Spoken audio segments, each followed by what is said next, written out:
Merci beaucoup déjà pour l'invitation. Merci à Page et Plume. Effectivement, c'est la deuxième fois que l'on se voit. Merci à toutes celles et ceux qui sont venus. C'est notre deuxième date à Limoges, parce qu'on avait fait le premier lancement il y a un mois de ça à peu près, je pense. Ensuite, on a fait une petite une mini tournée en France. C'est un grand mot, hein, tournée, hein, franchement. Et c'était important de revenir à Page et Plume, puisque c'est la librairie avec laquelle on travaille. Enfin, moi, je travaille. Enfin, je dis que je travaille en fait. C'est celle où j'achète le plus de bouquins, quoi. C'est celle que je fais travailler le plus, peut-être, sans doute. Et du coup, c'était important même d'être là. Et puis c'est important aussi de soutenir toutes les librairies indépendantes, et notamment Page et Plume. Avec moi, du coup, pour m'accompagner, j'ai Agnès, qui est du coup déléguée syndicale à Esquirol. Du coup, tu es aide-soignante. Aide-soignante, du coup, dans quel service tu étais, Alors du là, coup? j'ai fait plusieurs services, donc la psychiatrie adulte et la psychiatrie de la personne âgée. Voilà. Et donc, du coup, je pense que c'était important aussi. On profite à chaque fois de la tournée pour qu'on ait des personnes qui sont soignantes, directement impactées, même si je plaide coupable, parce que la psychiatrie, quand même, vous le verrez dans le livre, pas vraiment dans le livre, pour être tout à fait franc, parce que ça y avait déjà beaucoup de choses dont il fallait discuter, mais la psychiatrie n'est pas en reste, notamment. C'est un des secteurs qui est les plus abandonnés, je pense, par notre système de santé, ou en tout cas par les financements. Donc c'était important d'avoir avec nous Agnès. Je ne sais plus quelle était la question. Il n'y en avait pas On encore n'avait eu, pas encore. mais très bien comme introduction. Je crois que au début, ce que je souhaiterais que l'on développe un petit peu, c'est le rôle du député, tout simplement. Certes, vous représentez les citoyens pour le vote des lois, mais je crois que c'est encore beaucoup plus. Il faut rentrer dans les détails. Alors peut-être que du coup je peux le présenter comme, et après tu nous diras le rôle des syndiqués aussi aujourd'hui dans le dialogue social Des à syndiqués, l'hôpital. voilà, Mais et des aides-soignants. et des aides-soignants aussi. Mais du coup, juste sur. C'est le mien celui-là? Non, c'est le vôtre. Non. Le mien il est là. J'ai écrit dessus parce que hier on faisait aussi une dédicace dans le sud de la France, et en fait les gens prenaient les bouquins qui étaient sur la table pour aller les acheter. Donc j'ai failli me faire voler le mien, donc j'ai écrit dessus maintenant. Non, déjà, justement, le livre est un livre d'une part sur l'hôpital, pour montrer aux soignants déjà, qui souvent disent moi dans mon hôpital ça fonctionne mal, je comprends pas pourquoi ça marche pas, mais c'est ma direction qui a un problème.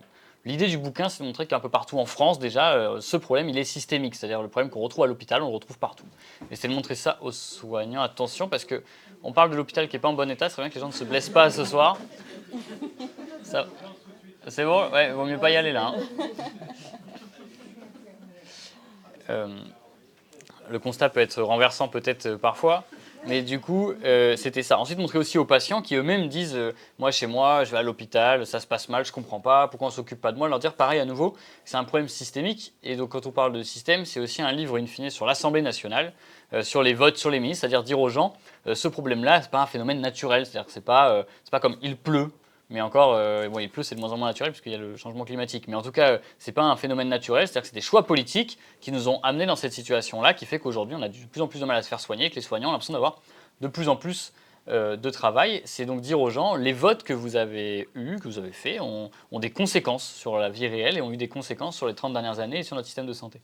C'est aussi un livre sur l'Assemblée, sur le rôle de député, et sur pourquoi un sujet qui est aussi consensuel dans la société, qui est celui de l'accès aux soins, pourquoi c'est un sujet aussi conflictuel dans l'Assemblée. Et c'est un sujet conflictuel dans l'Assemblée parce que je pense qu'il y a une part de déconnexion, on y reviendra, des ministres. Je pense qu'il y a aussi des dogmes économiques, des idées économiques qui font que de toute façon c'est ça le plus important et que les questions de santé arriveront après. Et encore, si seulement la direction économique était la bonne, on pourrait peut-être dire que c'est bien, mais là en l'occurrence c'est pas le cas. Mais du coup, et c'était aussi montrer aussi à l'Assemblée comment ça se passe, et quand on veut porter ce type de sujet à l'Assemblée nationale, comment concrètement ça se passe dans le dialogue, dans la discussion avec les collègues, avec les autres députés, donc avec les ministres. Et je pense que, comme ça je te fais la passe Agnès au passage, je pense que c'est aussi, donc le rôle de député, c'est d'une part de porter la parole, de défendre aussi les gens dans l'Assemblée nationale, mais je dirais que aussi le gros travail qu'on a fait, nous, c'est avec les syndiqués, qui pourtant, eux, sont de plus en plus mis à mal dans les hôpitaux. Alors oui, le dialogue social est compliqué puisque nos directions, souvent, ils nous argumentent les problèmes budgétaires, qu'ils n'ont pas de budget, que les budgets n'augmentent pas. Donc ils embauchent de moins en moins, ils remplacent de moins en moins les collègues qui partent en retraite, qui sont en arrêt maladie. Donc en effet, on se retrouve avec des collègues en grande souffrance psychologique et physique, puisqu'ils s'épuisent. On parle beaucoup de burn-out dans la santé, mais en effet, nos collègues sont de plus en plus épuisés, subissent de plus en plus de violences aussi, puisque on le voit avec les collègues des urgences, qui se font énormément agresser mais par les usagers, parce qu'ils en ont marre, parce qu'ils s'agacent, parce qu'ils attendent des heures et des heures aux urgences, et au bout d'un moment, quand vous souffrez et que vous attendez des heures et des heures aux urgences, et bien vous vous agacez, et bien ceux à qui vous en prenez, c'est les soignants. Et on le voit aujourd'hui, la violence chez les soignants est de plus en plus importante et de plus en plus grave surtout. En psychiatrie, on voit la violence aussi de nos patients qui est de plus en plus prenante et de plus en plus violente. Après, en effet, nos directions, le dialogue social est de plus en plus compliqué. Ils sont de plus en plus fermés. Ils répondent forcément pas à nos questions. Ou alors ils changent de conversation pour noyer le poisson. Enfin voilà, c'est de plus en plus compliqué. Et nous, quand on reçoit nos collègues, c'est vrai que oui, c'est des accompagnements, la médecine du travail ou chez le psychologue du travail, parce qu'en effet, on a une grosse souffrance au travail de nos collègues. Voilà. Très bien. Au début du livre, vous commencez par le soin apporté aux enfants. Est-ce que c'est vrai que c'est quelque chose qui nous touche tous de très très près? Chaque année, il y a des épidémies de bronchiolite. Vous en parlez très directement. C'est quelque chose qui est prévisible. Le même phénomène revient à la même période, etc. Mais chaque année, c'est de plus en plus difficile de soigner les enfants.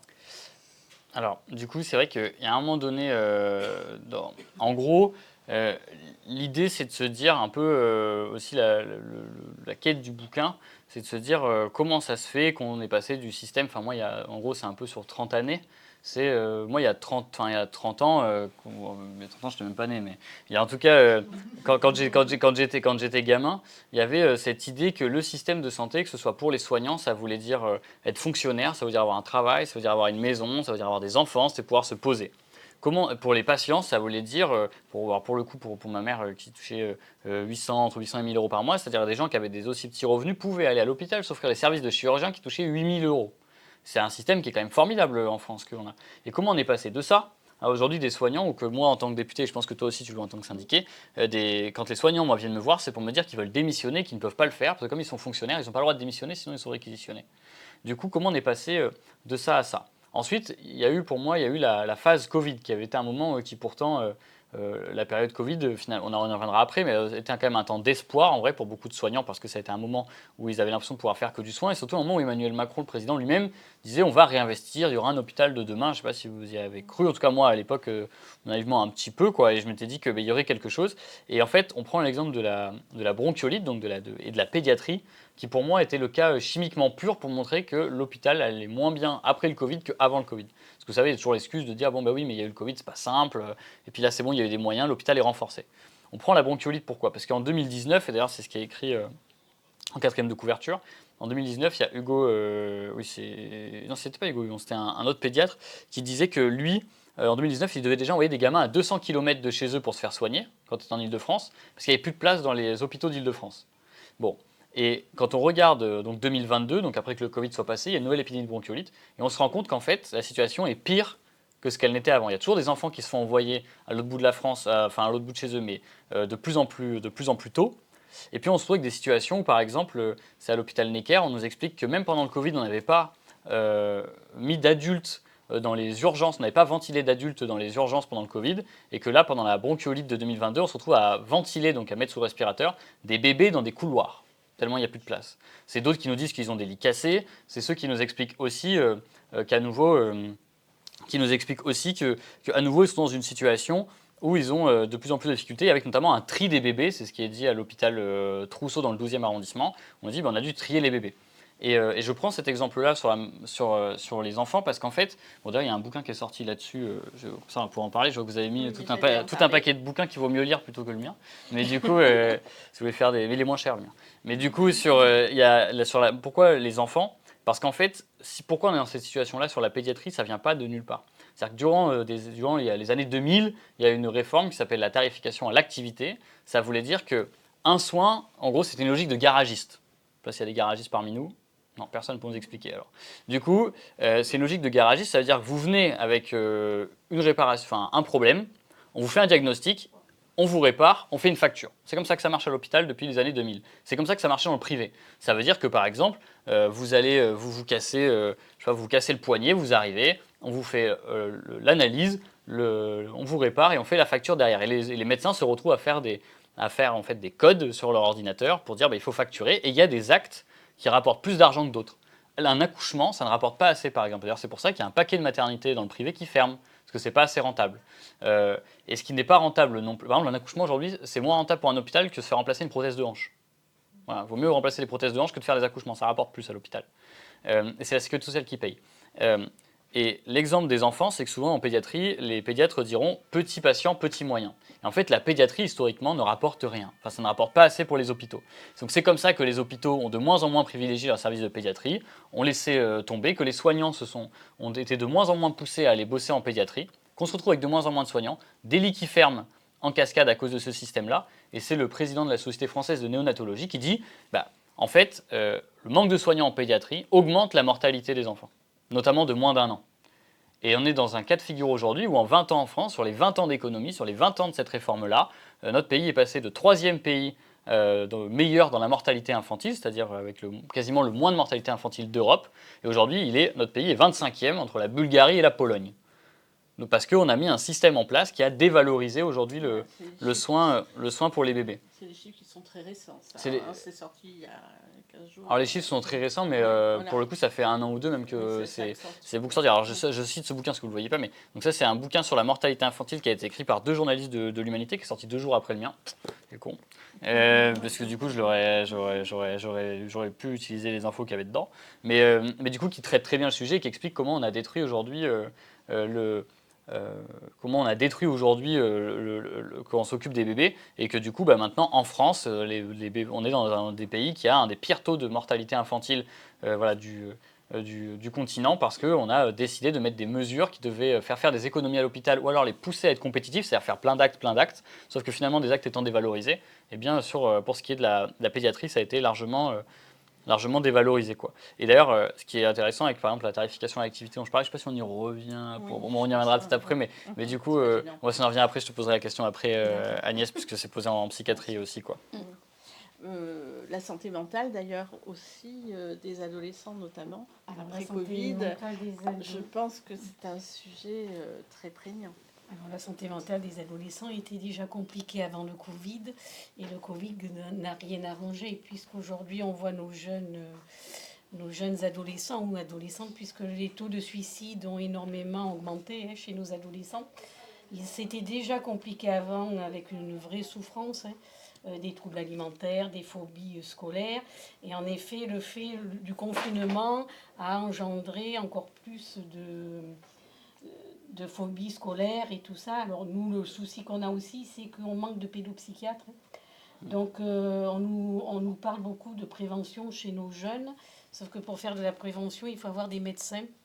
Et les pédopsychiatres, c'est une spécialité que nous manquons énormément au niveau de la psychiatrie. Et donc les listes d'attente, le temps des consultations sont énormes. Voilà, donc en effet, on est en difficulté, et en effet, nos jeunes sont en souffrance. Et le Covid, en effet, aujourd'hui, elle n'a pas arrangé la chose. Le confinement, le fait de ne plus avoir de lien social avec leurs copains, de ne plus aller à l'école pendant un laps de temps.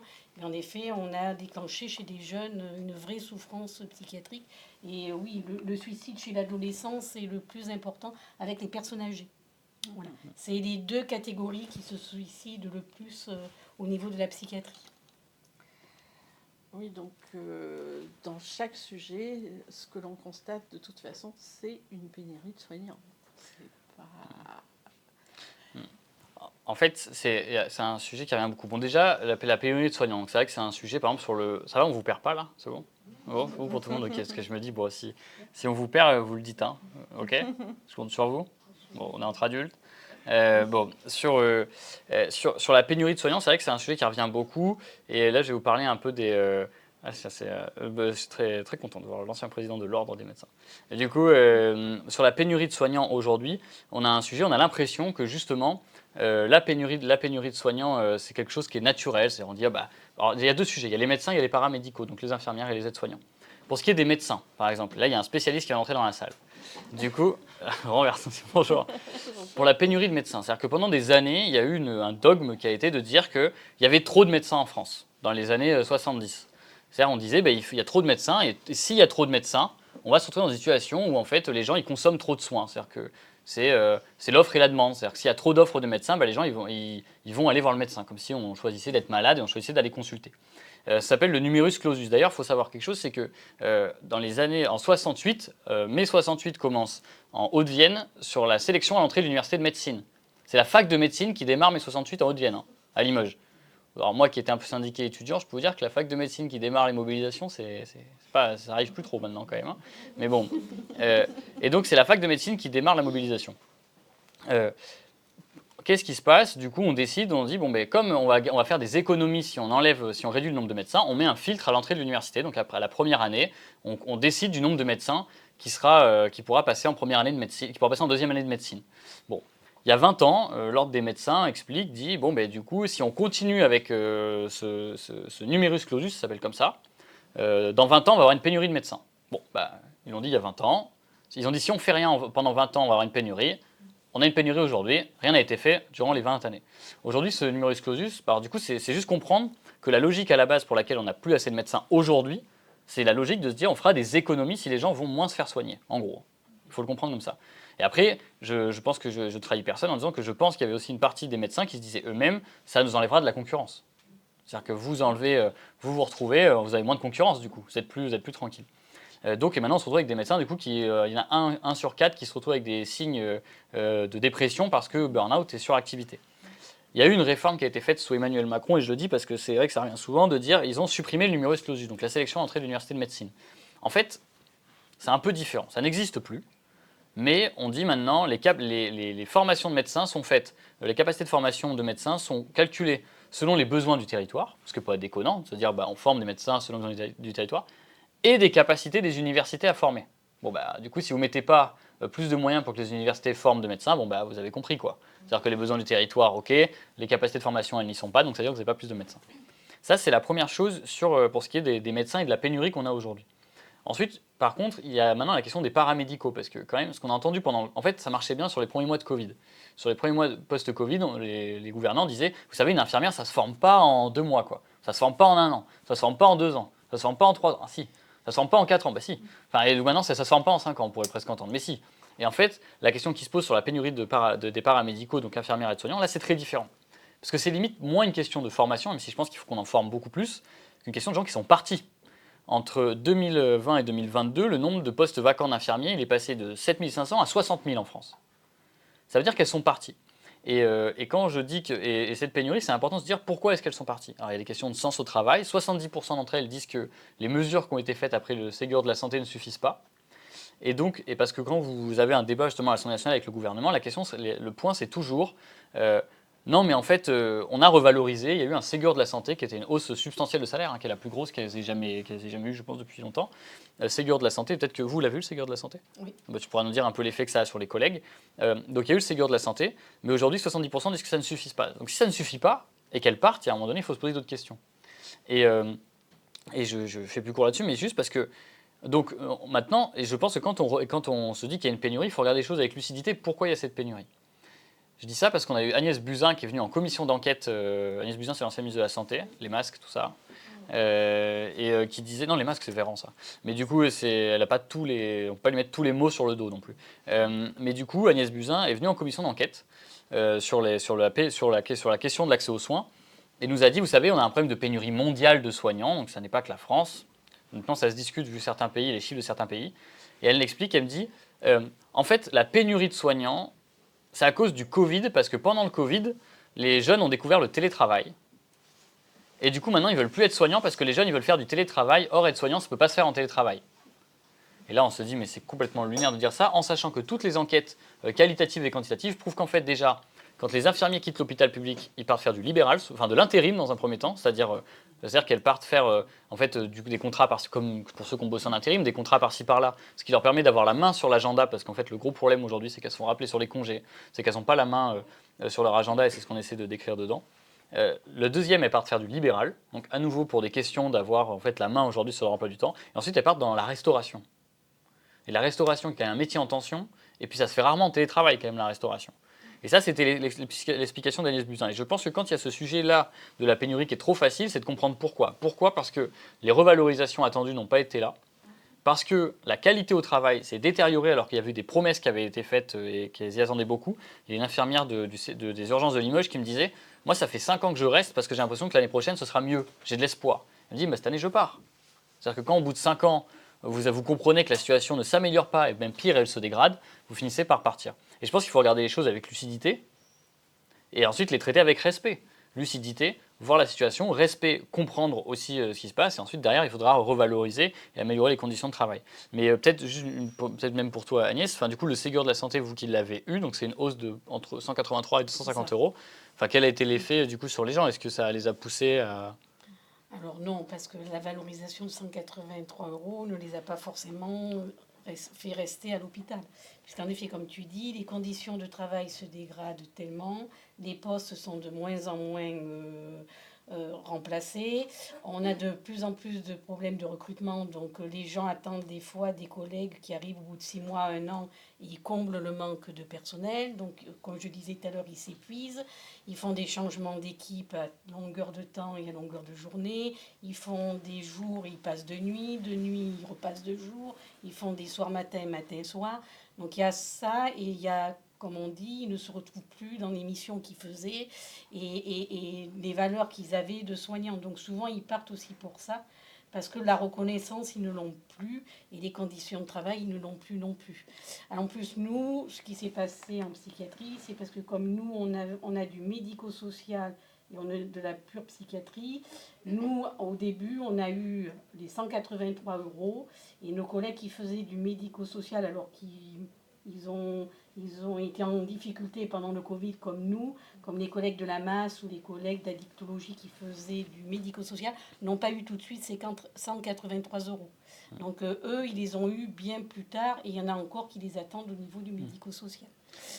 Et ce qui se passe aussi, c'est depuis qu'ils ont mis aussi Parcoursup, nous avons 20% des élèves infirmiers qui abandonnent dès la première année. Parce que au début, ils prennent ce métier-là parce qu'ils n'ont pas autre chose, parce qu'on sait que Parcoursup est une catastrophe en France pour tout le monde et pour tous les étudiants qui se retrouvent sur le carreau sans savoir ce qu'ils font. Hein. Et du coup, si la dernière année, ils retrouvent ce qu'ils veulent, et puis ils s'en vont. Donc en effet, on a tout ça. Voilà. Et en effet, le métier n'est plus attractif. Et sur alors justement, parce que pour Parcoursup, c'est vrai que le sujet, moi des fois, j'ai l'impression, en tout cas au fur et à mesure de l'enquête, que des fois il manque pas grand-chose pour que les soignants, notamment les paramédicaux, restent. Pour les médecins, c'est plus compliqué dans la mesure où il y a une plus forte pénurie. Mais il manque pas grand-chose pour qu'ils restent. Et en fait, ce qui manque, c'est souvent, on a l'impression que c'est la question de donner des signaux, du respect. Par exemple, déjà sur les conditions de travail, ce que j'essaie de raconter, je croise Clarisse qui est infirmière à Villejuif et qui dit, mais en fait, moi, j'ai l'impression d'être entré dans les ordres. Parce qu'en fait, mon métier, en plus c'est au moment où Macron parlait de réarmement démographique, elle dit, moi, mon métier typiquement m'empêche d'avoir des enfants. Elle dit, je dois choisir entre avoir des enfants ou faire le métier que j'aime. Pourquoi ? Pour des raisons simples. Elle dit, en fait, je ne peux pas, je suis la personne la moins fiable de mon entourage. Ne serait-ce qu'avoir une relation, c'est compliqué. Parce qu'en fait, je rentre dans l'hôpital, je vais pour débaucher, sauf qu'en fait, comme on est en sous-effectif, la personne qui devait me remplacer, finalement, elle ne peut pas parce que pour X raisons, soit elle est malade, soit comme beaucoup sont en arrêt. Du coup, je reste jusqu'à ce qu'on trouve quelqu'un qui vienne me remplacer. Donc j'avais rendez-vous à 19h, ben, finalement, je vais finir à 22h, à 23h. Je veux dire, c'est un des rares métiers quand même où vous restez, entre guillemets, vous restez séquestré au travail parce que vous êtes en sous-effectif chronique et que ça arrive assez souvent. Je dirais aussi qu'un des points, donc pour moi, des fois, il ne manque pas grand-chose. Pour Parcoursup, c'est l'exemple type. C'est-à-dire qu'avant, il y avait un concours pour aller dans les écoles d'infirmiers. C'est-à-dire que ceux qui n'avaient pas le niveau tout de suite pour y aller, ils faisaient soit une prépa, soit ils passaient leur concours, donc ils charbonnaient. Une fois qu'ils y étaient, ils se disaient bah oui, j'y suis, c'est vraiment le métier que j'aime, parce que j'ai passé 1 an quand même à le réviser et avoir envie de le faire. aujourd'hui, il y a Parcoursup, ce qui veut dire que les écoles les plus demandées en France, les écoles d'infirmiers. Mais du coup, vous avez un paquet de gens qui l'ont parce qu'ils avaient demandé ça parmi d'autres choses, mais du coup, ils sont pris en infirmier, donc ils y vont, puis ils finissent par partir. Et puis, vous avez surtout un paquet de gens qui ne sont pas pris parce qu'ils n'ont pas le niveau scolaire qu'il fallait, alors qu'en fait, s'il y avait le concours, ils auraient passé 1 an à travailler ce métier qu'ils faisaient, mais ils auraient pu le faire. Donc il y a des gens qui se font sortir avant même ils ne peuvent pas rentrer dans le circuit et qui se font sortir. Je dirais aussi que dans les choses qui pour moi manquent, et je veux quand même le dire parce que quand je suis arrivé à travailler sur le sujet de l'hôpital public et de la santé en général, et d'ailleurs j'ai un ancien président de l'ordre, du coup on a pu échanger aussi à ce sujet-là, pour moi il y avait je dois reconnaître qu'il y avait quelque chose, naïvement, je pensais que j'allais avoir du soutien du côté des directions des hôpitaux et de l'agence régionale de santé.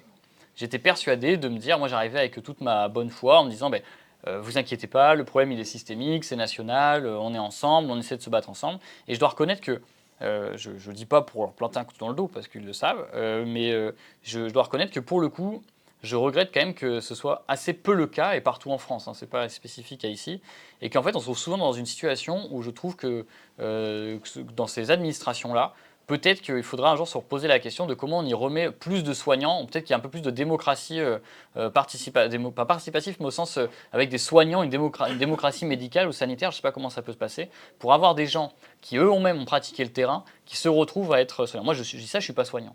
Mais du coup, je veux dire, on se retrouve des fois avec un problème de langage où des gens disent mais on ne comprend pas parce qu'eux ils nous parlent en chiffres et nous on parle en malade, etc. Et c'est comme ça qu'on se trouve dans une situation où on dit mais regardez, je ne comprends pas, vous dites que vous avez, je sais pas moi, 10 patients à gérer, avant les infirmières elles en avaient 8, c'est quand même, ça ne change pas grand-chose. Oui d'accord, mais les patients ils ont vieilli.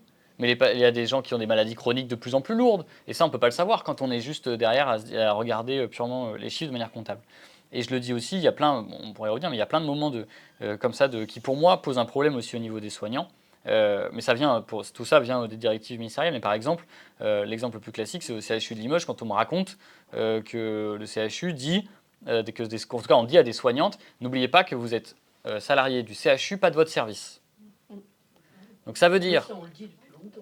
Ouais, mais du coup, pour moi, ça... Comme ça. Ouais, mais ça veut quand même dire aux gens, vous leur envoyez quel message? C'est si en gros vous vous plaignez trop, vous finirez par aller bosser dans le service, à bosser de nuit, 2 jours. Et il y a la main sur les plannings qui, pour moi, existent. Et en tout cas, ça, en fait, je cite Limoges parce que forcément, c'est ce que je vois. Mais par exemple, honnêtement, je pourrais vous citer un autre exemple. Hein, c'est l'ARS de Bretagne qui dit à des gens qui se battent contre la fermeture d'une maternité, une des directrices de l'ARS de Bretagne qui dit non mais attendez, moi j'ai travaillé en Guyane, les femmes allaient accoucher en pirogue, c'est pas pour 45 minutes que vous allez vous plaindre.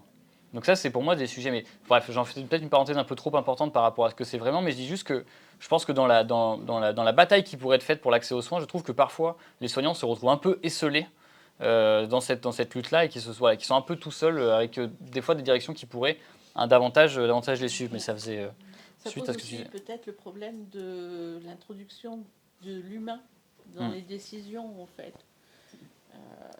C'est important il me semble, de réintroduire une préoccupation d'attention aux autres. Si on ne le fait pas dans ces métiers-là, on ne le fera nulle part. Il me semble.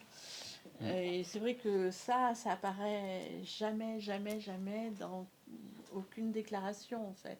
C'est vrai que la vision comptable, on va peut-être y revenir un peu parce que je crois que c'est très très important. Cette vision comptable et cette modification, vous allez nous expliquer un petit peu, vous avez commencé la tarification à l'acte, mais c'est vrai qu'un hôpital, c'est aussi une communauté, c'est aussi des hommes et des femmes, et tout ça, c'est très peu pris en compte. Je trouve qu'il pourrait y avoir... Dans ce système de tarification à l'acte, on parle d'un acte médical, le travail de l'accueil, des administratifs, il n'est jamais pris en compte, alors que ça me paraît essentiel. Même en consultation, on reçoit des papiers de relance pour une histoire de carte de mutuelle avec des facturations suivies de lettres d'huissier ou de choses comme ça. Je trouve que dans un système humain, c'est devenu inhumain. Même l'acte, il a ses limites. En psychiatrie, l'acte, c'est quoi? Alors, je te vois, après, on se fait un petit échange question-réponse, mais c'est un bon exemple, la psychiatrie. Parce que l'acte, aujourd'hui, en fait, la psychiatrie, après, je te laisse aller dessus, mais la psychiatrie n'est pas financée par la tarification à l'acte aujourd'hui. Et d'ailleurs, c'est pour ça que la psychiatrie était moins financée que le reste de l'hôpital, parce qu'ils n'avaient même pas les actes pour suivre pour en gros suivre les besoins. Mais bon, vous allez passer, alors que maintenant tout le monde a un consensus pour dire le système de l'acte à 100% dans les hôpitaux ne fonctionne pas, il faut en sortir. Là, la psychiatrie va rentrer dedans. Oui.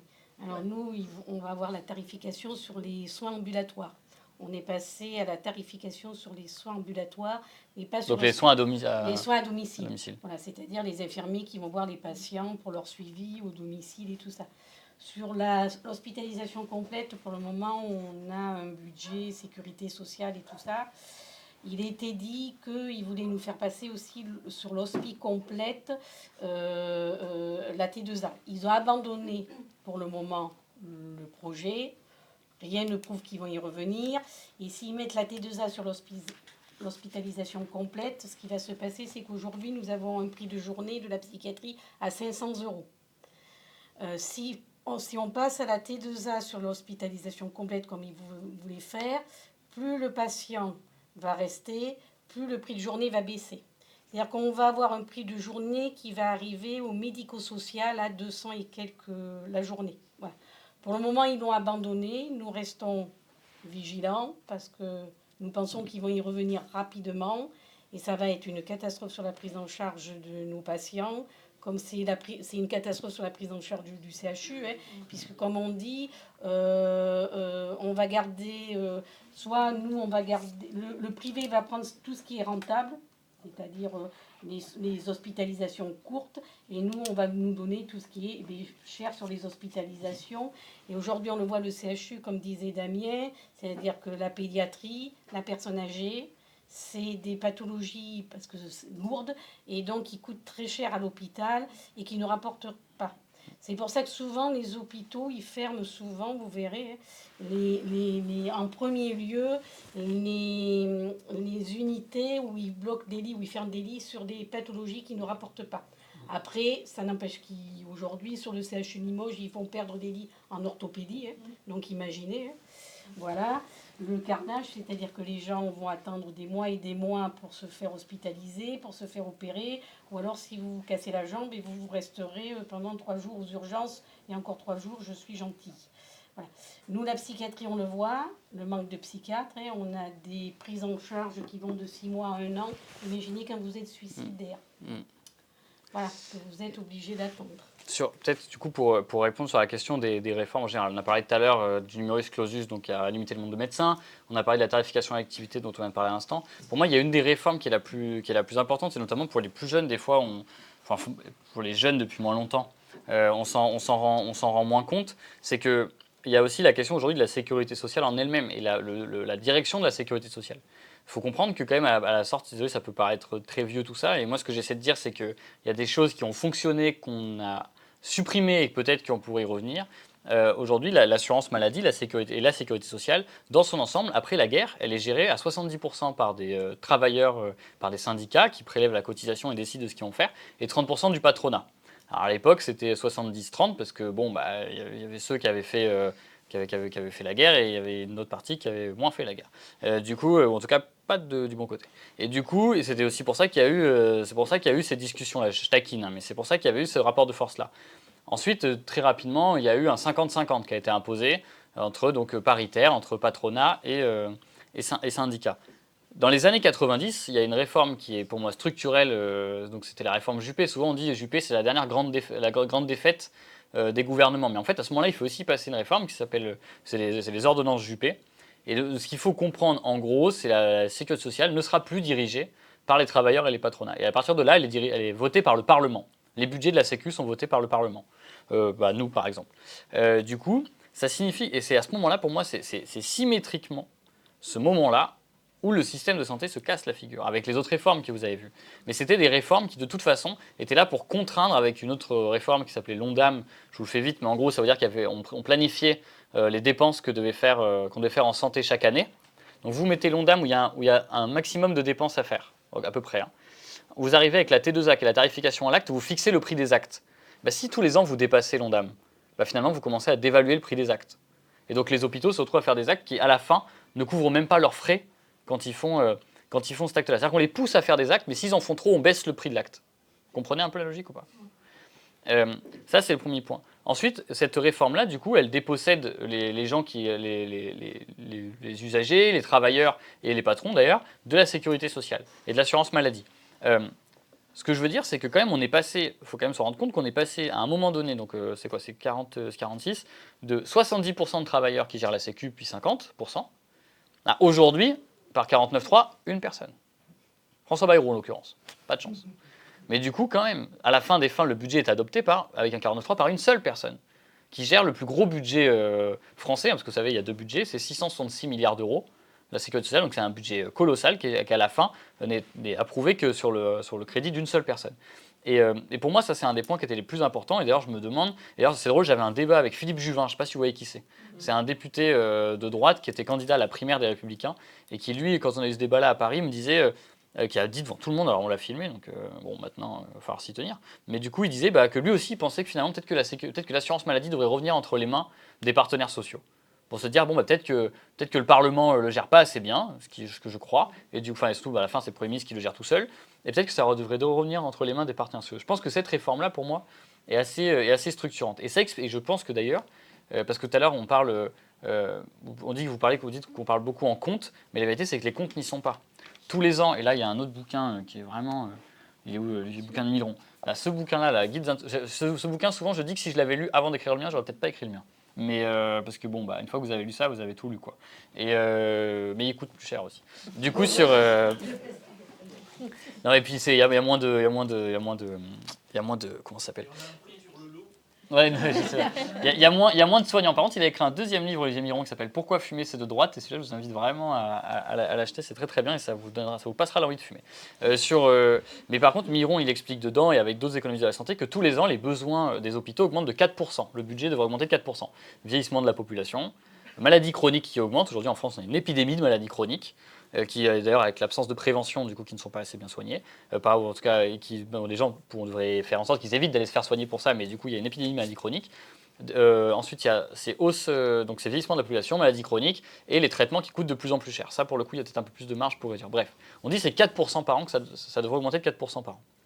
La vérité c'est que tous les budgets augmentent, les l'ONDAM s'appelle, augmentent de 1%, 2%, et cette année on est à 3%, sauf qu'en fait ça ne prend pas en compte l'inflation. Donc quand vous enlevez l'inflation, l'énergie et la hausse des salaires avec la déjà du point d'indice, finalement vous êtes à 1% de hausse alors qu'il en faudrait 4. Donc en fait, même le budget pour faire tourner les hôpitaux correctement et couvrir les frais n'y est pas. Et aujourd'hui, on se retrouve dans une situation avec 3,5 milliards d'euros de déficit pour les hôpitaux. Et même les hôpitaux privés, qui fonctionnent avec la T2A, parce que souvent on est dans le privé, 45% des hôpitaux privés sont en déficit aussi. Parce que le système de T2A et que c'est pas assez, ça rapporte pas assez, les a mis en difficulté. Donc c'est pour vous dire que tout ce système-là a ramené en fait, même sur la question macroéconomique et les comptes, ça ne fonctionne pas.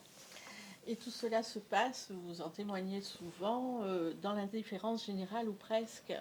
On en parle finalement très très peu.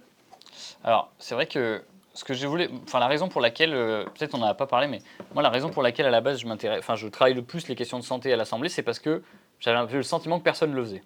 Je me disais la santé n'était pas un sujet politique. D'ailleurs quand j'interpelle Emmanuel Macron en 2021, pour celles et ceux qui ont vu la vidéo, sinon vous verrez dans l'intro du livre, quand j'interpelle Emmanuel Macron, c'est parce qu'à l'époque il refusait déjà d'avoir un débat sur la présidentielle, et parce que j'avais le sentiment que post-Covid, la santé n'était pas un sujet, alors que pourtant la santé avait été au cœur de toute la vie des Français, pendant même plus d'un an, 2 ans quoi.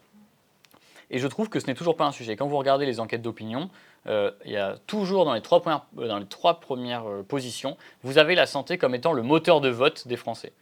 Le service public qu'ils veulent garder, c'est la santé. L'accès à la santé, c'est ce qui va faire que je vais voter pour tel ou tel candidat.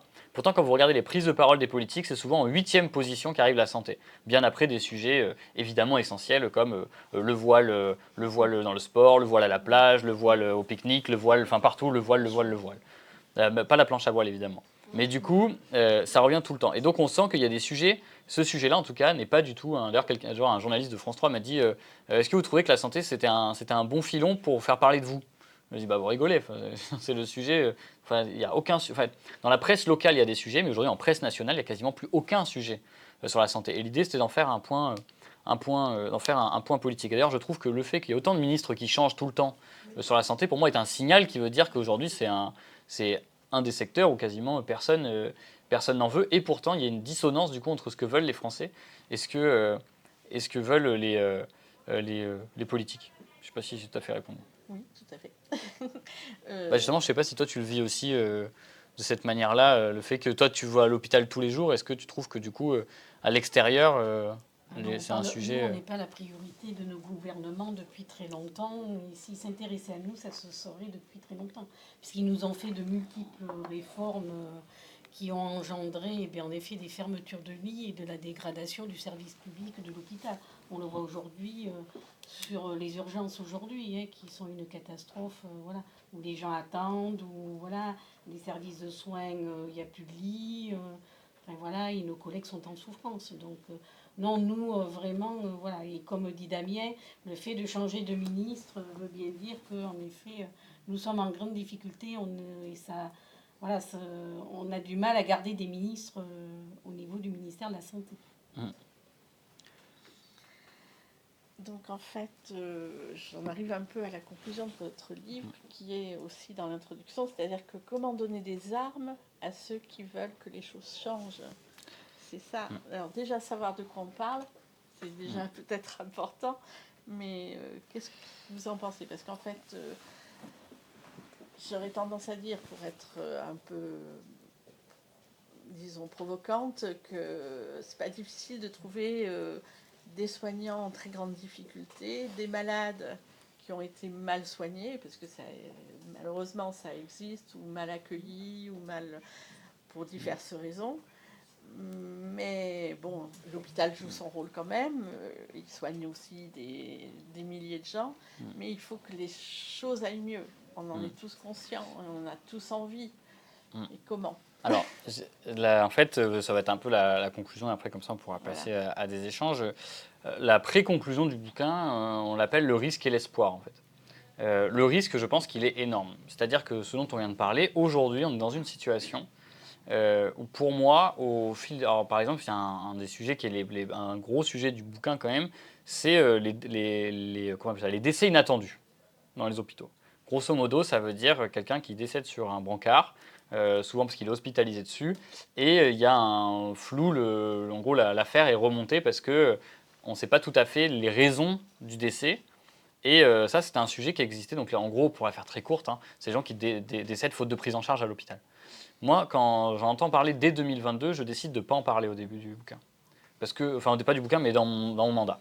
J'en parle pas parce que pourtant les médecins m'en parlent, les soignants m'en parlent, mais je décide de pas en parler parce qu'il n'y a pas d'enquête et que j'ai pas envie de renvoyer aux soignants le fait qu'ils peuvent se retrouver dans la situation de laisser des gens mourir. C'est pas du tout ce que j'ai envie de faire. Et j'ai pas envie non plus de dire aux gens attention à l'hôpital vous allez mourir. C'est pas du tout l'idée. Mais au fur et à mesure, il y a SAMU Urgences de France qui fait une enquête qui dit que sur le mois de décembre 2022, il y en a eu 150 décès faute de prise en charge. Il y a l'INSERM qui explique que passé 75 ans, si vous passez une nuit hospitalisé sur un brancard, le risque de décéder sur ce brancard augmente de 46%. Et vous avez à la fin, et c'est là où j'arrive sur le risque, des familles qui commencent à avoir des proches à eux qui décèdent. Et il y a le cas de Lucas, qui est un jeune homme de 25 ans, je ne sais pas si vous en avez entendu parler, dans le sud de la France, qui décède sur un brancard. Et ce soir-là, il y a une note de service de l'hôpital qui dit on a cherché j'ai perdu le nom du médicament. Bref, on a cherché un médicament. Comment? De l'adrénaline, exactement. Ouais, c'est que tu connais par cœur maintenant, c'est bon. On a cherché de l'adrénaline, il n'y en avait pas. On a cherché un chirurgien, il n'y en avait pas. Il y avait peu de soignants et il n'y avait plus de place dans les étages. Donc beaucoup de choses prêtaient à croire qu'il y avait un problème ce soir-là dans l'hôpital de gestion des personnels. Et gestion personnelle, de manque de personnel. Et donc de personnel débordé ce soir-là. En fait, quand je rencontre la mère de Lucas, elle est très consciente des choses. Pourtant, c'est une femme qui a perdu son fils de 25 ans, et elle dit qu'elle comprend que l'hôpital a des difficultés, que les soignants ont des difficultés. Mais elle me dit, elle a porté plainte pour tout l'hôpital, et elle dit, je veux quand même que toutes les personnes qui ont vu mon fils ce soir-là passent devant les tribunaux. Ça veut dire, tous les soignants qui travaillaient ce soir-là doivent passer devant les tribunaux pour elle. Pourtant, elle a conscience des choses. Elle le dit, moi je suis face à elle, j'ai conscience que le problème est systémique, que c'est pas de la faute des soignants, enfin en faire un problème individuel alors que c'est quelque chose qui se répète, que des syndicats alertent dessus, que l'INSERM elle-même dit qu'il y a un risque, et que la Haute Autorité de Santé finalement, là, juste avant la sortie du bouquin, a fait une enquête où elle dit aussi qu'il y a un risque qui peut exister faute de personnel. Donc elle dit ça, et en même temps, moi je sais tout ça, mais je me dis, c'est une femme qui vient de perdre son fils de 25 ans, si elle porte plainte contre l'hôpital parce qu'elle juge que c'est à tous les soignants qui doivent passer dans les tribunaux, je ne peux rien lui dire, et j'acquiesce, et peut-être que dans sa situation, on ferait la même chose. Mais je dis que donc là, on commence à avoir un risque. Ensuite, bon, j'y reviendrai après, parce que c'est assez... Mais on a un risque pour moi, parce qu'en fait, on se trouve dans une situation où les soignants ont alerté pendant des années. Et notamment en 2019, il y avait beaucoup de manifestations de soignants. Là, aujourd'hui, vous avez encore des manifestations d'infirmières libérales. Il y a eu un moment, le Covid, qui était un temps d'osmose entre les soignants et la population française. C'est-à-dire un moment où, effectivement, on était suspendus aux soignants à leur capacité de soigner, déjà pour savoir si on allait rester en vie, et puis pour savoir si on allait être confiné, pas confiné, etc. Puis, avec le temps, je pense que les gouvernements se succédant et disant « mais on a mis les moyens pour l'hôpital, on a mis les moyens pour les soignants, on a mis les moyens pour les libéraux », on ne comprend pas, ça ne marche pas. Je pense que alors peut-être que vous en êtes conscient, mais je pense que ça a infusé chez les gens. Et qu'il y a quelque chose qui s'est créé où les gens se disent « mais c'est vrai, on a mis les moyens et ils ne sont toujours pas foutus de s'organiser et de nous soigner correctement ». Et donc vous vous retrouvez avec des gens qui, eux, vont à l'hôpital, veulent avoir un médecin chez le généraliste, ils ont un rendez-vous, ils n'ont pas de rendez-vous, ils veulent un spécialiste, il n'y a pas de rendez-vous, ils vont à l'hôpital aux urgences, ils voient devant eux des soignants passer, mais ce n'est pas eux qui sont prioritaires, on ne s'occupe pas forcément d'eux, ils disent pourtant je paye toujours les mêmes cotisations, et qui disent du coup c'est de la faute des soignants, in fine, puisqu'on a mis les moyens. De l'autre côté, vous allez avoir des soignants qui peuvent se retrouver, et donc pour les patients, qui deviennent de plus en plus agressifs, c'est ce que tu disais, et ça se ressent, je pense que tous les professionnels de santé disent le ressentir, l'attente augmente ça, mais aussi parce que il y a une tension qui est en train de se créer, et y compris chez les soignants, alors peut-être que c'est un peu moins le cas parce qu'il y a plus de conscience au travail, mais il y a quand même aussi ce truc de oui, on est débordé, mais il y a des gens qui viennent pour rien à l'hôpital, il y a des gens qui viennent pour de la bobologie, etc. Alors que, bon, franchement, quasiment tout le monde sait que la bobologie, quand vous allez aux urgences, vous finissez par repartir, c'est pas ça qui vous fait hospitaliser pendant plusieurs jours aux urgences. Mais en même temps, vous avez des ministres qui disent oui, c'est les gens qui viennent pour rien aux urgences. Et du coup, pour moi, il est en train de se créer une sorte de confrontation. Et je le dis, alors, il va finir par se reconnaître, mais il y a quelqu'un à Limoges, un restaurateur de Limoges, avec qui j'ai eu cette discussion-là un jour, parce qu'il me dit qu'il est allé aux urgences, et il me dit... je dis qu'il va finir par se reconnaître parce que je l'ai vu la semaine dernière, j'ai mangé chez lui la semaine dernière. Il m'a parlé du bouquin et j'ai pas osé lui dire qu'il était dedans. Mais du coup, et qui me dit ouais, je suis allé aux urgences, mais les urgentistes, c'est des branleurs. Et je me dis, quand même, ça, je l'avais pas entendu, quoi, que c'était des branleurs. Enfin, autant on m'a dit des choses, mais que c'était des branleurs. Et il me dit, j'étais là, personne s'est occupé de moi, elles ont fait que passer. À un moment donné, j'ai demandé à aller pisser, j'en avais pour 5 minutes. Il n'y a personne qui s'est occupé de moi, j'étais à deux doigts de me pisser dessus. Sauf que quand vous avez de l'autre côté, on vous explique, on vous dit, quand j'arrive et que j'ai 20 patients aux urgences, qu'il y en a un qui me demande, je vais aller aux toilettes. Vous dites, je reviens dans 3 minutes. Mais en fait, entre-temps, vous en avez 19 autres à gérer. Vous en êtes occupé d'un autre, puis d'un autre, à la fin, la personne s'est pissée dessus. Il faut absolument, et d'ailleurs c'est pour quand vous lisez le bouquin, et il faut aussi le passer aux gens, où je pense que nous sommes dans un moment où il ne faut pas minorer le fait que là, les soignants vont se retrouver de plus en plus tout seuls et qu'il va y avoir cette tension-là, et que pourtant le seul moyen de battre cette tension et même de gagner des choses pour notre système de santé, c'est de réussir à ce que les uns et les autres se battent ensemble dans la même direction. Et c'est que comme ça que ça finit par marcher. Et je dis juste aussi parce que pour moi, il y a une majorité dans le pays qui est chez les médecins, chez les soignants et chez les gens et dans l'Assemblée nationale pour améliorer les conditions de santé. Par exemple, le fait qu'il y ait des taux d'encadrement, c'est-à-dire un nombre maximum de soignants par patient, ça a été voté à l'Assemblée. Dès qu'il y a eu des votes sur le budget de la sécurité sociale, tout a été voté pour améliorer le système de santé. Seulement, vous vous retrouvez avec un 49.3 à la fin qui balaye tout. Il y a d'autres mesures, par exemple, il y a une loi sur les déserts médicaux qui était passée hier. La mesure phare, dans laquelle moi je crois qu'est la régulation et l'installation des médecins, n'est pas passée à quelques voix, parce que c'est le RN, notamment, et les macronistes qui ont voté contre. Mais je veux dire, aujourd'hui, il existe une majorité, pour moi, dans l'Assemblée, qui peut améliorer les conditions de travail des soignants et la santé des patients. Et seulement, ça ne se fera que si on arrive à se mettre tous ensemble du même côté pour la bataille. Voilà. Bon, merci. Alors je vais peut-être commencer un tout petit peu par la responsabilisation.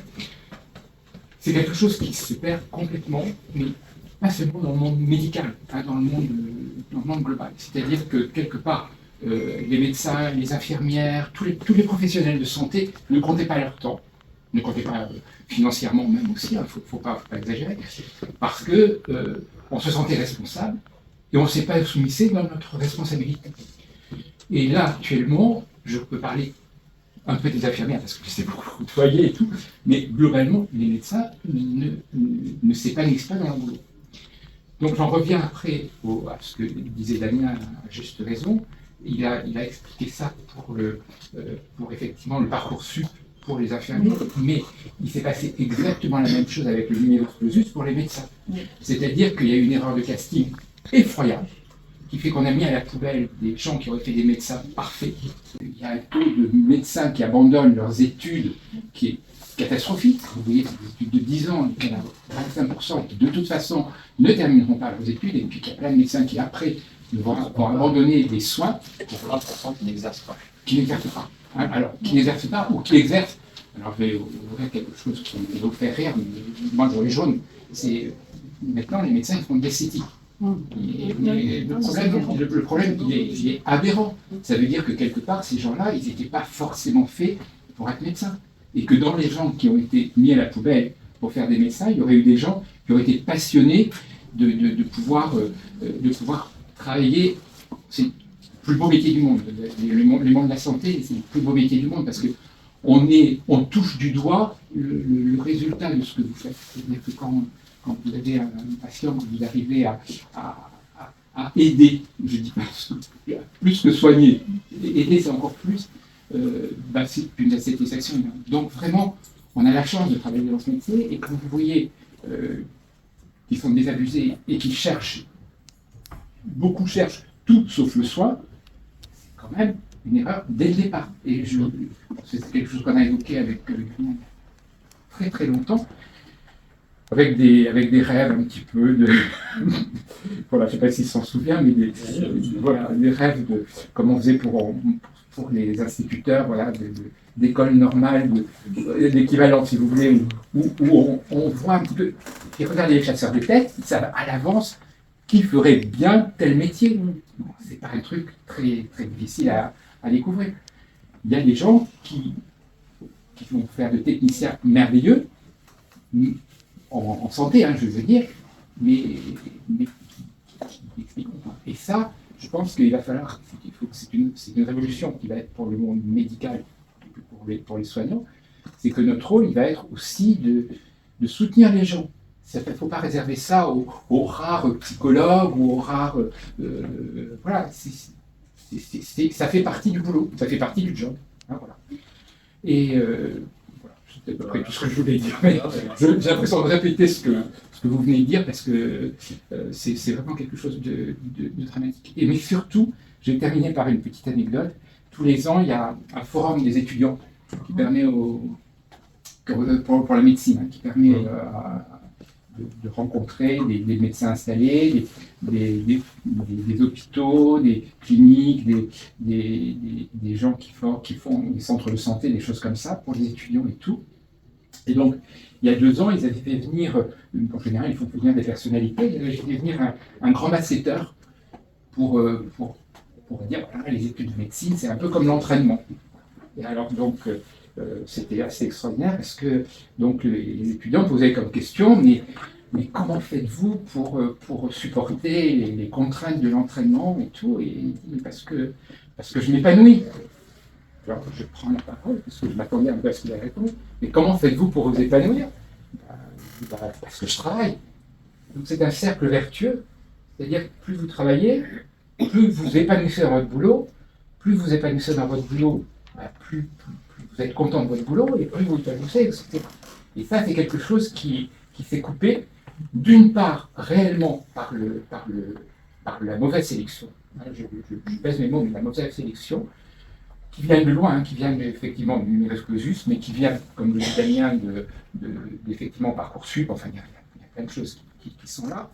Et puis du fait que les gens dans la santé ne se retrouvent pas dans le métier qu'ils ont choisi, dans lequel ils se retrouvent. Et ça, par contre, chez les infirmières, c'est répétitif. C'est-à-dire qu'on les entend toujours se dire, mais je n'ai pas fait infirmier pour faire ça. Et ça, c'est quelque chose de dramatique. Et j'en reviens sur les augmentations qu'il y a eu et tout, etc. Je me souviens, je n'avais pas discuté avec les infirmières, mais à l'époque avec les sages-femmes. Et la sage-femme disait, elles ont été aussi augmentées pas mal. Mais attendez, c'était pas ça qu'on voulait. C'était une reconnaissance, c'était. Voilà. Donc il y a l'aspect financier, je suis bien d'accord, mais il y a quand même un mode de vie et un mode de. Voilà. Et qu'on ne peut accepter que si on a une reconnaissance des patients et puis des autorités. Et puis voilà, c'est ça. Donc en tant que député, voilà, il faut vraiment dire que la sélection, on ne rentre pas dans le monde de la santé uniquement parce qu'on n'a pas pu faire autre chose ou parce qu'on se dit bon, j'ai gagné beaucoup d'argent. On peut prendre aussi peut-être d'autres questions en même temps, comme ça je me dis on peut répondre à plusieurs questions en même temps. Non, on peut, pas de problème. Souvent comme ça on peut répondre à plusieurs questions en même temps s'il y en a d'autres, hein, parce que par ailleurs. Oui, moi je suis infirmière depuis 30 ans au CHU, j'ai l'impression d'être un dinosaure, effectivement. On a eu l'occasion avec Damien de traverser un moment tragique de l'hôpital il y a quelques temps. Et à cette occasion, tu nous avais permis de rencontrer le ministre de l'époque, puisqu'il a changé 3 fois depuis, quand même, sur un laps de temps assez court. Et effectivement, on avait eu, il y a eu un incendie à l'hôpital. Voilà, il a été un moment difficile. Damien a été là et on l'en remercie. Moi, dans le cadre d'un mandat syndical, j'ai effectivement rencontré le ministre. Et il me dit, bon, allez, dis-moi ce qui ne va pas. Première chose, effectivement, je parle de Parcoursup. Je crois qu'effectivement, on est dans un nouveau mode de sélection qui est aberrant. Moi, je le vois très régulièrement sur le terrain, sur les étudiantes que j'encadre. Effectivement, on sent tout de suite les gens qui vont aller au bout et ceux qui ne vont pas y aller. Et je crois que maintenant, il faut qu'on soit honnête. Quand on sent qu'ils ne vont pas aller au bout, il faut qu'on soit capable de leur dire, parce que je crois que nous, on est dans la bienveillance et qu'on ne veut pas trop dire les choses, parce que on veut toujours laisser sa chance aux étudiants. Mais malheureusement, effectivement, il y a des jeunes qui sont vraiment mal orientés. Et effectivement, ils vont droit dans le mur. Et à côté de ça, on se rend compte qu'effectivement, on rencontre des jeunes sur d'autres formations. Et quand on les écoute parler, on se dit, mais si, il a le profil, il est fait pour ça. Et effectivement, on le voit au niveau médical, c'est exactement la même chose.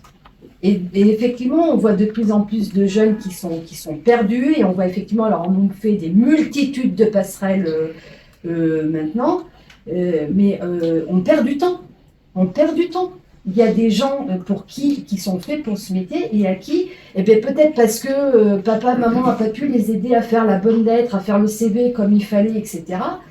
Et eux, on va les mettre de côté au profit de quelqu'un qui, par dépit, va se dire ouais, bon, peut-être que oui, là, il y a un peu de boulot, je vais y aller et tout. Et qui vont effectivement avoir la bonne lettre. Et puis quand ils vont arriver sur le terrain, mais ils vont se rendre compte que c'est pas du tout ça pour eux, quoi. C'est pas du tout ça.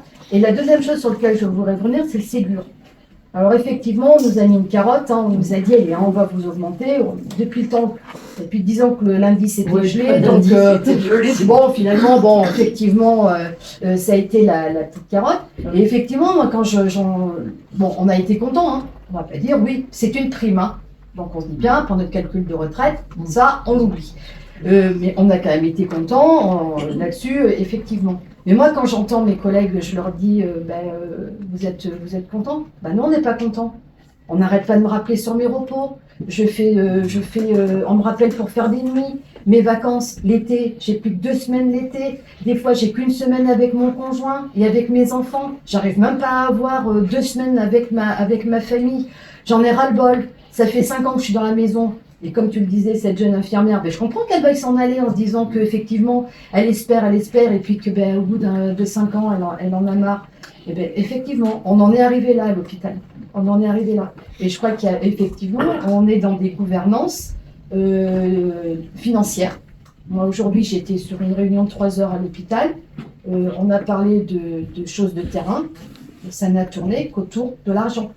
Tout n'a tourné qu'autour de l'argent. Parce que oui, une prise de sang, ça coûte tant, une prothèse de hanche, ça coûte tant, un accouchement, ça coûte tant, une personne âgée, ça coûte cher. Pourtant, les familles payent bien. Et tout est autour du monde de l'argent. Et je pense que nous, soignants, on n'y trouve plus notre sens. Parce que nous, notre sens et notre métier, on l'aime profondément. Et je pense que nous, c'est parce que nous, on aime les gens. Moi, j'en ai rien à foutre de combien coûte une prothèse de hanche. Moi, ce que j'ai envie, c'est que la personne, elle ait sa prothèse, qu'elle puisse se lever et qu'elle puisse reprendre son activité. Et voilà. Et là, sera moins cher. Voilà. Et nous, on sera contents parce qu'on aura fait du bon boulot.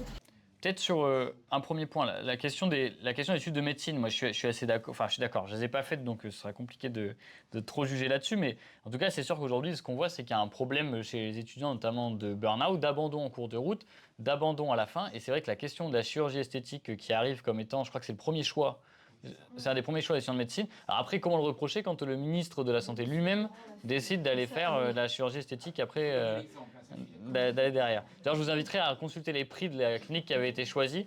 Il y a des centimètres qui coûtent très très cher. Ensuite, sur la question de Aurélien Rousseau quand il est venu, le ministre de la Santé. Il y a un passage dans le bouquin sur le sujet. Je ne sais pas si vous l'avez encore lu ou pas. Mais alors ça traite pas tout à fait.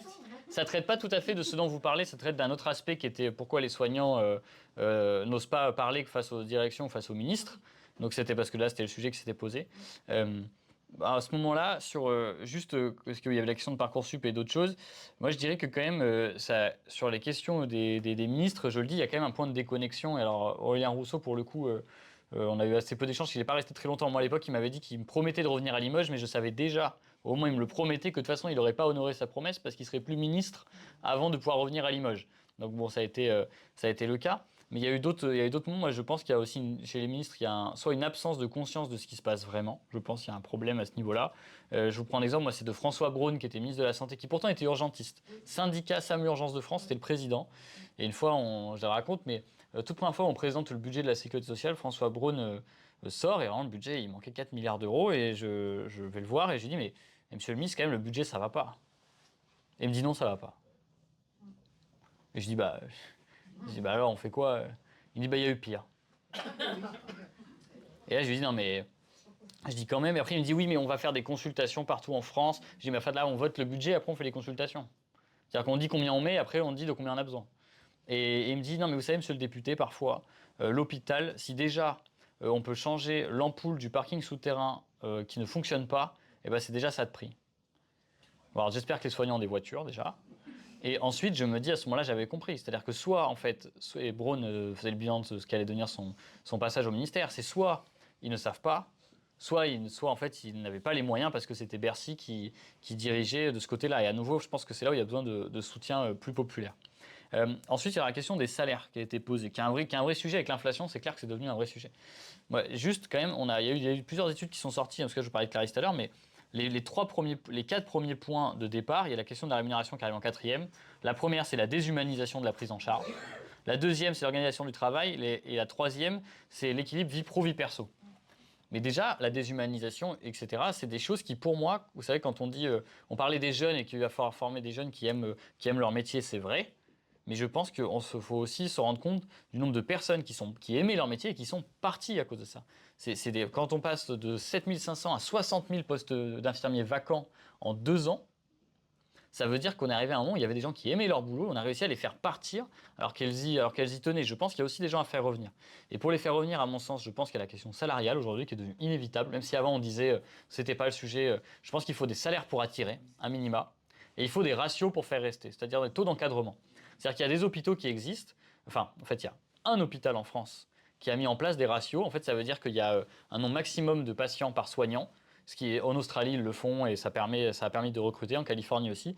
Et ça, on l'a voté à l'Assemblée. Et d'ailleurs, les députés plutôt macronistes et RN et macronistes nous disaient que ça n'allait pas marcher. Il y a un seul hôpital en France qui a mis des ratios. Vous savez lequel c'est? C'est l'hôpital américain de Neuilly. C'est celui qui soigne Vincent Bolloré, Bernard Arnault et Brigitte Macron, qui, lui, a mis en place des ratios, et le directeur des recrutements de l'hôpital américain de Neuilly, il ne faut pas croire, dans le privé, ils ont du mal à recruter aussi. Parce qu'en fait, les conventions collectives, les salaires sont plus bas, et ils ont du mal à recruter, parce qu'en plus, il n'y a même pas le statut de fonctionnaire. Le seul avantage dans le privé, c'est qu'ils se rappellent moins sur les plannings, quand même, en général. Mais par contre, l'hôpital américain de Neuilly dit, depuis qu'on a mis ces ratios, c'est formidable, on arrive à recruter, puisque les conditions de travail sont bien meilleures, puisque chez nous, une infirmière s'occupe de 6 patients, alors que dans le public, c'est 1 pour 15. Et en fait, aujourd'hui, ça a permis de ramener du monde. Et donc ça, je pense que c'est essentiel. Et ensuite, je terminerai sur l'action de la gouvernance qui pour moi est essentielle de comment on remet des médecins dans la gouvernance et les soignants dans la gouvernance. Bon, déjà, il y a toute l'histoire de l'école de Rennes qui forme les directeurs des hôpitaux, etc. Donc, la dernière fois, j'étais à Rennes. Et du coup, j'étais à Rennes et je tombe sur quelqu'un à côté de moi qui buvait un coup là où on faisait la conférence. Du coup, je lui ai dit, excusez-moi, mais en fait, on va vous déranger, il y a une conférence. Il me dit, ah, mais vous êtes monsieur Maudet. Alors, je me dis, à Rennes, quand même, il venait de Saint-Thierry. Putain, pas de chance, quoi. Je dis, ah, putain, c'est marrant, quand même, Saint-Thierry. Et après, il me dit, en plus, c'est trop bien, on parlait de la santé. Moi, je fais l'école de Rennes. Et je dis, ah, mais c'est super et tout. Et il me dit, ouais, bon, finalement, il est parti au début de la conférence. Mais du coup. Mais du coup, par contre, sur la question donc, des soignants, moi je pense dans la gouvernance c'est essentiel. Et je dis juste que sur le Covid, pour moi c'est pour ça que pour moi le Covid aurait pu être un tournant. C'est qu'à nouveau, je le dis, ça a été un temps d'espoir. Et j'ai un exemple sur l'espoir qui va paraître caricatural. C'était quelqu'un qui me racontait que dans son hôpital, donc c'est à Saint-Louis à Paris, avant, ça faisait 3 ans qu'il demandait à ce qu'il y ait un hublot dans la porte pour éviter que les gens, quand ils ouvrent la porte, celui qui est derrière se la prenne dans la tronche. 3 ans. Ah oui, parce qu'il faut demander à telle commission, il faut demander à un tel qui va s'en occuper de la logistique, puis il va falloir faire le trou, puis ensuite il va falloir faire des devis, etc. etc. Quand le Covid a démarré, il aura fallu 3 jours pour que quelqu'un vienne avec une scie et fasse le trou. Et ça peut paraître complètement caricatural, et je pense que ça l'est un petit peu, mais par contre, il y a vraiment un sujet aussi de savoir vers quoi se dirige l'hôpital. Et quand on parlait de l'administratif aussi, c'est toutes les réformes qui ont demandé la tarification là, qui ont mis de l'administratif. Mais aujourd'hui, si ne serait-ce qu'on redonnait le sentiment aux soignants et que le sentiment devienne en concret, que on va à l'hôpital pour soigner, que tout est amené pour soigner, je pense que ça aurait du sens. Et les messages qui peuvent être envoyés, par exemple, je conclue là-dessus aussi, aujourd'hui par exemple, quand il y a encore des hôpitaux, et c'est le cas, c'est pas pour vraiment parler que de Limoges, mais c'est le cas, qui va fermer des lits dans un service pour financer les travaux d'un bâtiment, et c'est pas de la faute que de l'hôpital, parce que c'est un système qui marche comme ça, je pense que le signal qui est renvoyé est très mauvais. Et que les soignants, ça leur donne le sentiment en fait que finalement, ils ne sont qu'une variable d'ajustement d'un système pour fabriquer des bâtiments, pour avoir plus de bâtiments. Et pour en tout cas, que c'est une variable d'ajustement économique. Et je pense que si ne serait-ce qu'on leur donnait ce sentiment-là, on pourrait régler pas mal de choses. Et ce que je veux dire dans le bouquin, et après vous verrez si vous le prenez, mais c'est que l'idée c'est de comprendre qu'il n'y a pas grand-chose, enfin c'est pas qu'il n'y a pas grand-chose à faire, parce que c'est trop facile de dire ça, mais c'est que trop souvent on se dit « Ah oui, mais alors la santé, c'est tomber le chantier, quoi. » Mais en fait, c'est pas si vrai, parce qu'il y a un consensus général sur le fait qu'on a envie d'avancer là-dessus. Seulement, en vérité, c'est que les seuls qui ne veulent pas avancer sont ceux qui nous dirigent et sont ceux peut-être qui auront le moins de problèmes et de difficultés avec le système de santé. Et voilà, et je vais juste dire un tout dernier mot, mais ça c'est plutôt pour l'achat. Je ne touche pas 1 euro sur ce livre, je le précise, je le dis avant toute chose. Ça va à l'éditeur et après on veut le donner à des collectifs de soignants, mais on ne sait pas trop comment ça va s'organiser. De toute façon, les droits d'auteur, on ne touche pas grand-chose en vrai. Enfin, moi c'est ce qu'on m'a dit j'ai expliqué qu'il ne fallait pas que j'en touche. Mais du coup, juste, je le dis, c'est la librairie à jouer le jeu, du coup, d'organiser la soirée, etc. Donc, si jamais vous prenez le livre, au-delà de faire un geste pour nos soignants, c'est aussi un geste pour la librairie que je remercie pour son accueil, d'avoir organisé ça, parce que quand vous jouez le jeu comme ça, c'est aussi important que vous avez commandé plein de bouquins, ou pas qu'il vous en reste plein sur les bras que vous ne vendrez jamais. Voilà, n'hésitez pas à faire un effort ce soir. En tout cas, merci beaucoup tout le monde. Merci.